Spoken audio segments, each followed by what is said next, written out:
Hi, my name is Ken. And my name is Jason. And today we're reviewing Race for the Galaxy.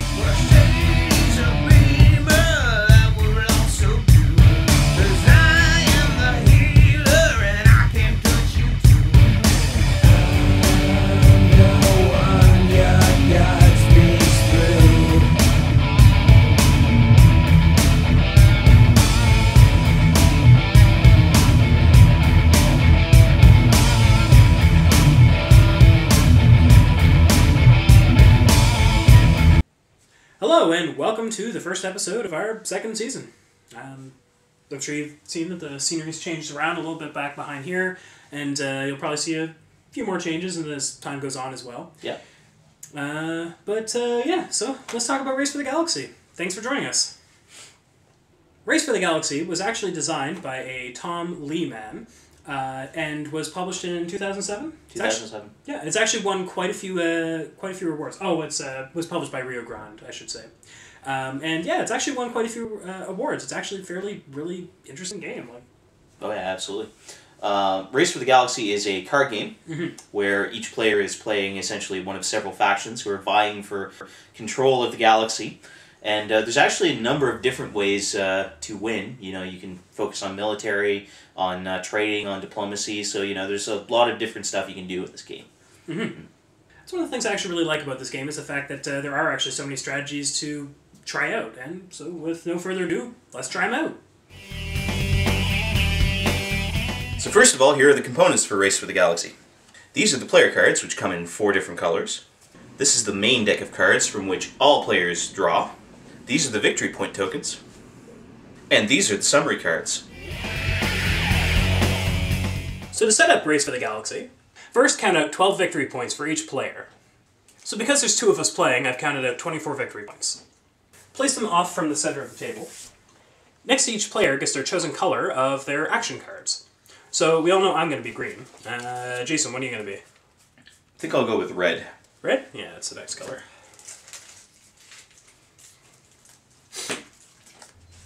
Next, separate the 5 starting worlds out from the deck. You'll note that they actually have numbers from 0 through 4. There's 5 of them. Shuffle them up. Each player chooses one at random. So, Jason's going to get this one, I'm going to get this one. The rest are actually returned to the main deck of cards. Kind of want to space them out a little bit, just so they're nice and easily shuffled, not clumped together. Make sure you shuffle this up real nice. And place that deck in the center of the table. Each player reveals their starting world. So I got Rio Grande. And I am Alpha Centauri. Each player is dealt their starting hand of 6 cards.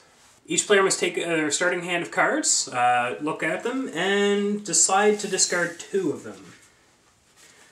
When discarded, they're discarded in a rough pile face down in the center of the table to know that it's different than the actual draw deck. Alright, and now you are ready to play. So first of all, we'll go over the phases for a turn in Race for the Galaxy.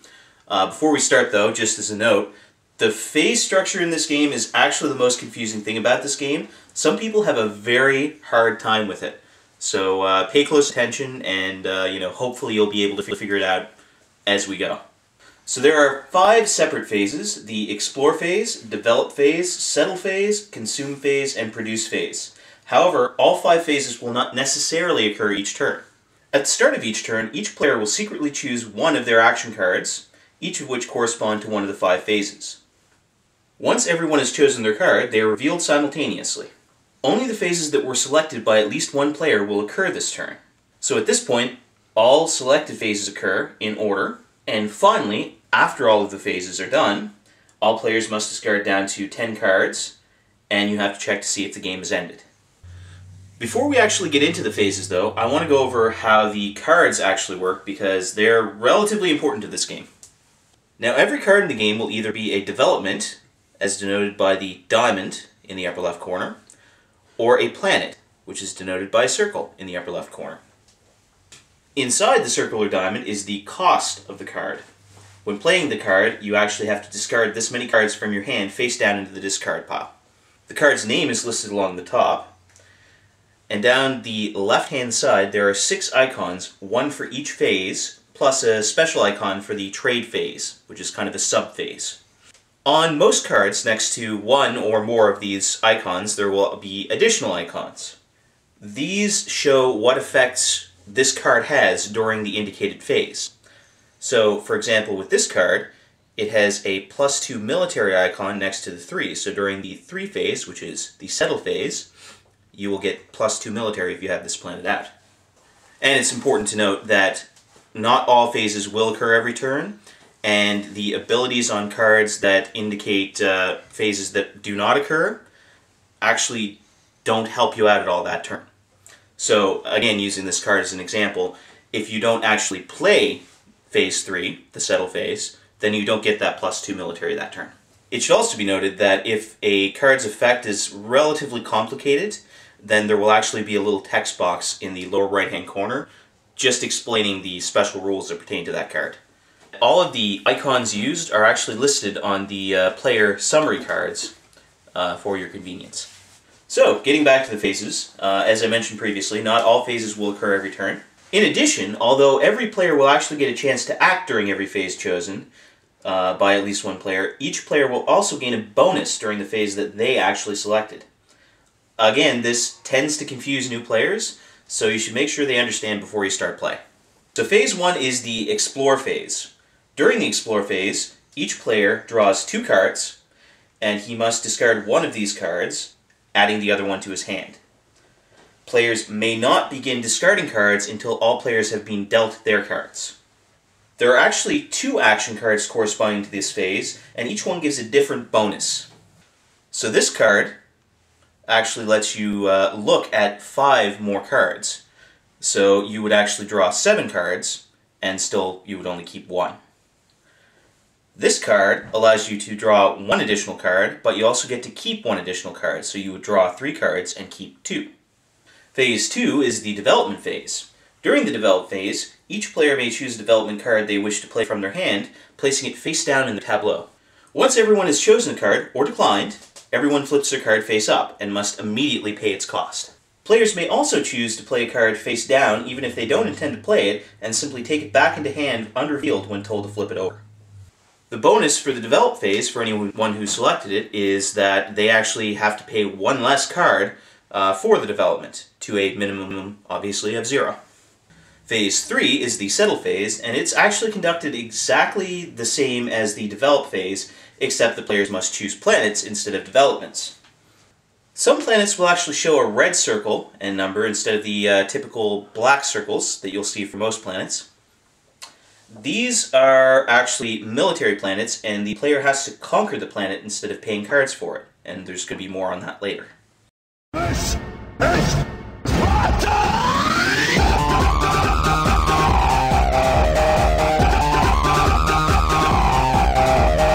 This is Sparta! This is Sparta! This is Sparta! In addition, some planets will actually have a colored halo around them.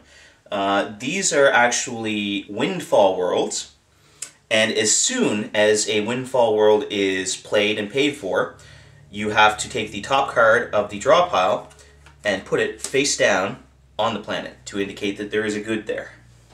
Now, as mentioned, some planets are military planets, as indicated by the red circle around their cost. When playing a military planet, a player must meet or exceed the listed military rating in order to place it in their tableau. So military points can be gained from a number of sources and are cumulative. For example, Ken's homeworld actually has a +1 to military during the Settle phase, so he automatically has 1 military point every Settle phase. It should also be noted that there is no further cost to playing a military planet. Assuming that you actually meet the requirement, you simply get it for free. The bonus during the Settle phase is that you actually get to draw a replacement card to your hand. So as soon as you play a planet, you actually get to draw a card from the deck. It should be noted, however, that you do actually have to have played a planet in order to get that bonus. Phase 4 is the Consume phase, and this is another thing that actually tends to confuse a lot of players. During the Consume phase, each player must use every single one of his Consume abilities, and that's any ability that's listed under the 4 icon on any of his cards. He may, however, choose the order in which they occur. Most of these abilities will either require you to spend cards from your hand or to spend goods from your planets in order to gain victory point chips. So cards that are placed on planets are called goods. Each planet may contain at most one good at a time. And the type of good is actually indicated by the colored ring around the cost, or the color of the circle if it's a production planet. And the only real difference between the goods is that certain consume powers will require you to use a specific type of good, and you can also sell goods in certain cases. The consume phase, like the explore phase, actually has two action cards that can be chosen. First of all is the 2x VP's consume card. When you've selected this card during your consume phase, whenever you get victory point chips, you actually get twice as many. There's also the consume trade card. Now this is a very special card in that it sort of adds a sub-phase to phase 4. So anybody who has selected the trade card may, at the beginning of phase 4, select any good on any one of their planets and discard it for the indicated number of cards. And it's important to note here that the trade phase itself is the bonus. So people who have not chosen the trade card do not get to trade anything in. Finally, phase 5 is the production phase, and it's probably the easiest phase. Basically all that's done here is any planet that is a production planet, so any planet that has a solid color in its cost circle, gets one good if it doesn't already have one. Now typically, Windfall Worlds only get a good when they are first played. They don't get additional goods throughout the game. However, the bonus for Phase 5 is that you can actually select one of your Windfall Worlds to gain a good. And there are a few abilities on different cards that actually let you do that as well. And again, you only get that bonus if you have played that card. You still get the phase regardless if somebody has played it, but only if you actually chose that specific action do you get a good on one of your Windfall Worlds.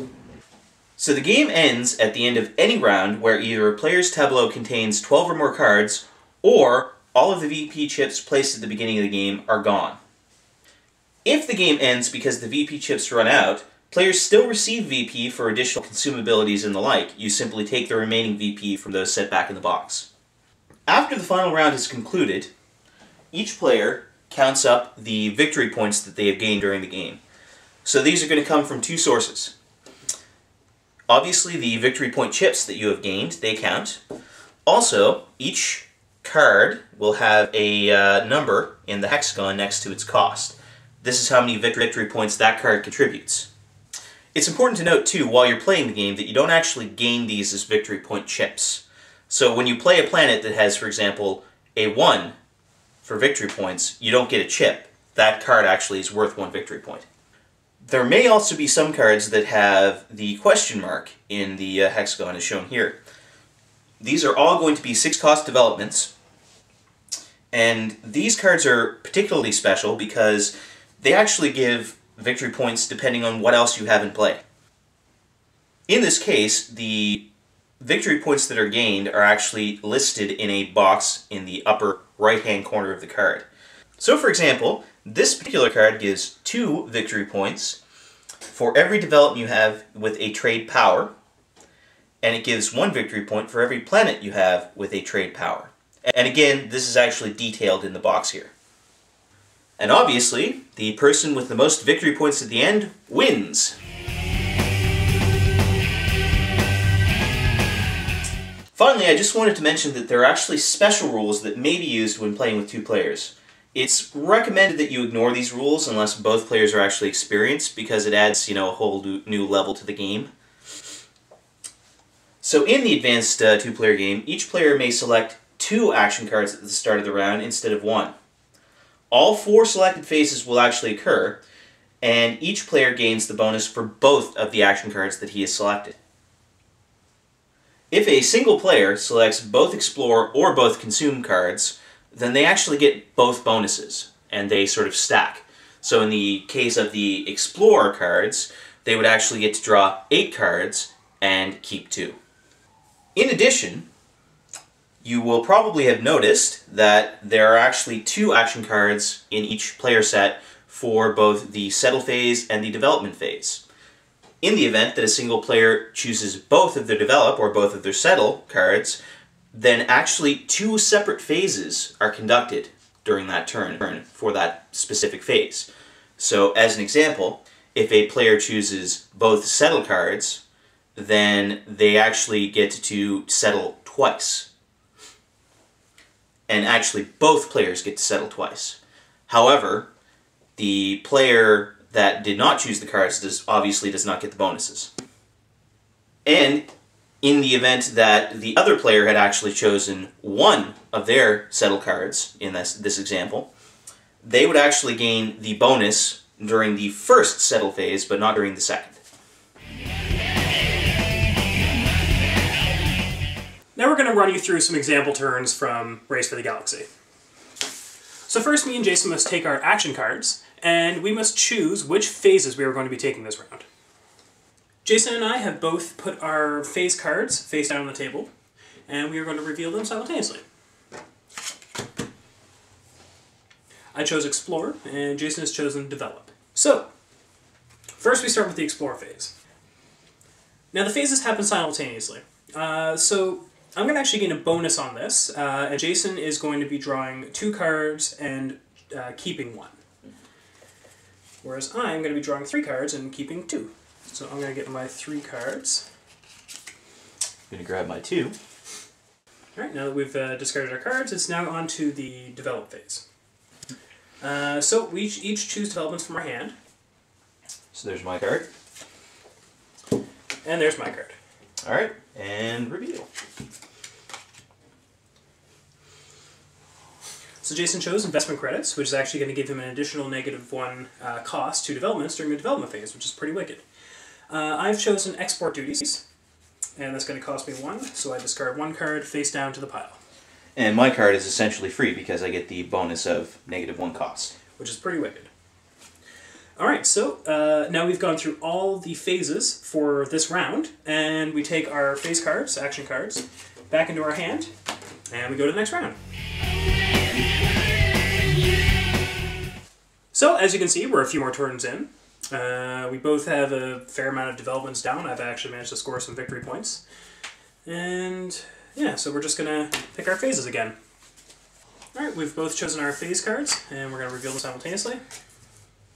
And we've both chosen Settle. So that means there's just going to be 1 phase this round, and we're both going to get the bonus from settling. So Jason and I have both chosen our cards to settle, so we're going to reveal them. So I've chosen the Reptilian Uplift Race, which is actually a Windfall world. I actually gain a good to throw on that. I am actually kind of leaning towards the military. I have a total of 4 military right now. So actually I've taken this planet without any real issue, because it's only 2. And because I've done my settle phase, I actually get to draw a card, because I chose the settle action. Jason? I actually have to pay for mine, but like then I get to replace it because of the settle action card. Okay, so we take our action cards back into our hands, and we go on to the next phase. So as you can see, we're a few more turns in now. I've managed to get myself a few more victory cards. I've got a few more different settlements and stuff. Jason's actually gotten himself a few more victory tokens, rather, not cards.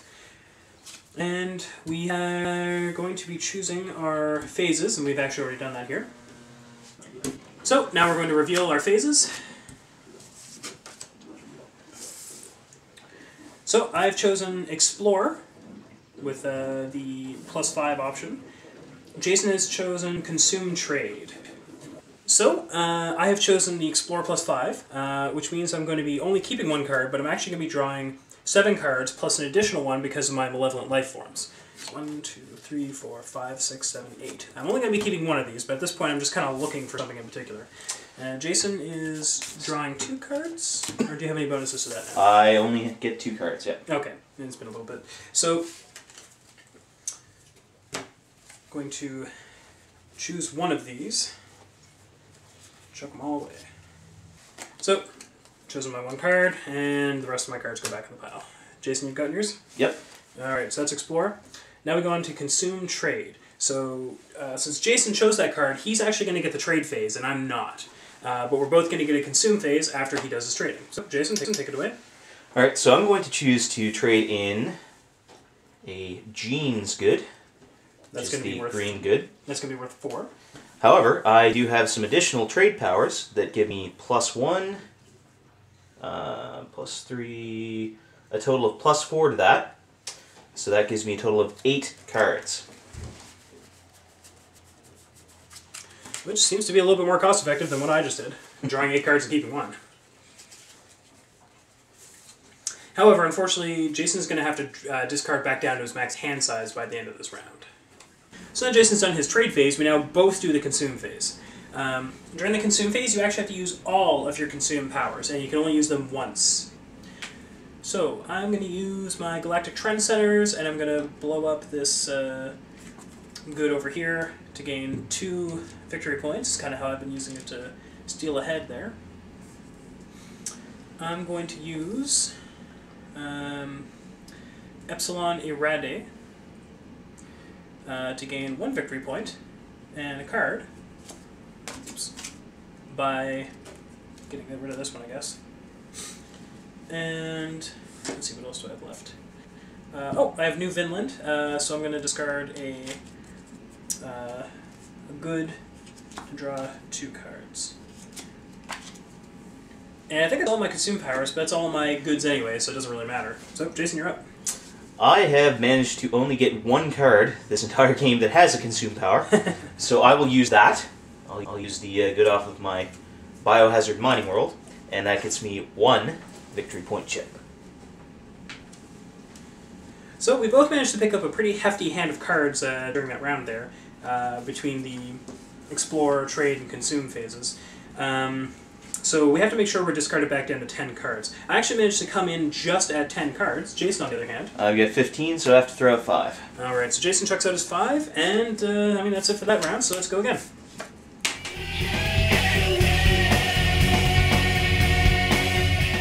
Alright, so first of all, I really think this is a solid game. Yes, it is. It's a great game. It's pretty quick and easy once you've kind of gotten used to it. Yeah. It's kind of the getting used to it that's kind of a problem sometimes, but you know. One of the things I actually feel helps the learning curve of this game is the fact that they actually have all these icons on all the cards. Pretty much everything you do in this game is actually the information is pretty much given to you rather by having icons on the cards. And it takes a little bit of work to kind of get over that fact, but once you actually understand what all the icons mean, you can just look at a card at a glance and be like, oh, it does this, without reading any text whatsoever. Yeah. Which actually really helps the language barrier too if this game is published in other languages, which I'm pretty sure it is. Yeah, absolutely.